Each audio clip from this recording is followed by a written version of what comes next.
Hey everyone, welcome back to my new short. आज के इस 3 मिनट के शॉर्ट में मैं तुम्हें पूरा अकाउंटिंग इक्वेशन तुम्हारा टिप्स पे करा दूंगा। चलो फिर लेट्स बिगिन। सबसे पहले अकाउंटिंग इक्वेशन का जो एम है वो क्या है। ये आपको क्या बताता है कि बिजनेस हमारे किस पोजीशन पर है या फिर किस स्टैंड पर है। अकाउंटिंग इक्वेशन में आपके दो पार्ट हैं या फिर उसके दो बेस होंगे। सबसे पहला आता है एसेट्स इक्वल टू लाइबिलिटीज़। जो आपके बिजनेस के एसेट्स होंगे वो आपकी लाइबिलिटीज़ के बराबर होंगे।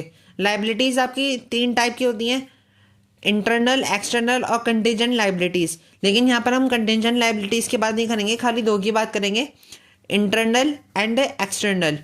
एक्सटर्नल में आपका कौन आ जाता है कि जो आपकी बाहर की लाइबिलिटीज़ हैं। इंटरनल में आपका कैपिटल आ जाता है।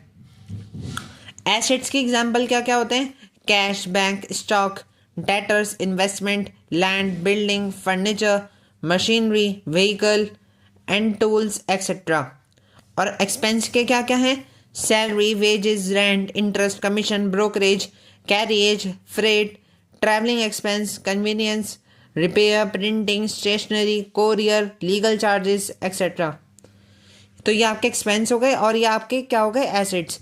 इनके रूल्स क्या हैं कि जो एक्सपेंस है, लॉस है, ड्राइंग्स है, ये जो अगर तीनों चीज़ें हैं तो कैपिटल में से माइनस होंगी। जो आपकी अगर इनकम आएगी या फिर आपको कोई प्रॉफिट हो रहा है तो आपका कैपिटल में से प्लस हो जाएगा। और जो आपका स्टॉक है, अगर स्टॉक में आपने माल खरीदा तो कैश में खरीदा तो कैश माइनस हो जाएगा और आपका स्टॉक बढ़ जाएगा। लेकिन आपने अगर माल बेचा तो अगर नगद माल बेचा होगा आपने, यानी कि कैश सेल करी होगी, तो उसमें कैश बढ़ जाएगा और आपका स्टॉक कम हो जाएगा। ठीक है। और क्रेडिट सेल में क्या है? डेटर्स प्लस हो जाएंगे एसेट साइड में और स्टॉक तो कम हो गई आपका। और क्रेडिट परचेज क्या है? क्रेडिटर्स प्लस हो जाएंगे और आपका स्टॉक प्लस हो जाएगा।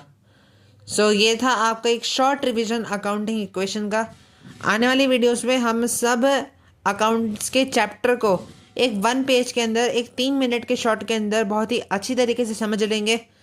अगर आपको ये शॉर्ट पसंद आई हो तो इसे लाइक ज़रूर करिएगा और ऐसी मोर इंटरेस्टिंग कंटेंट के लिए हमारे चैनल को फॉलो करना ना भूलिएगा।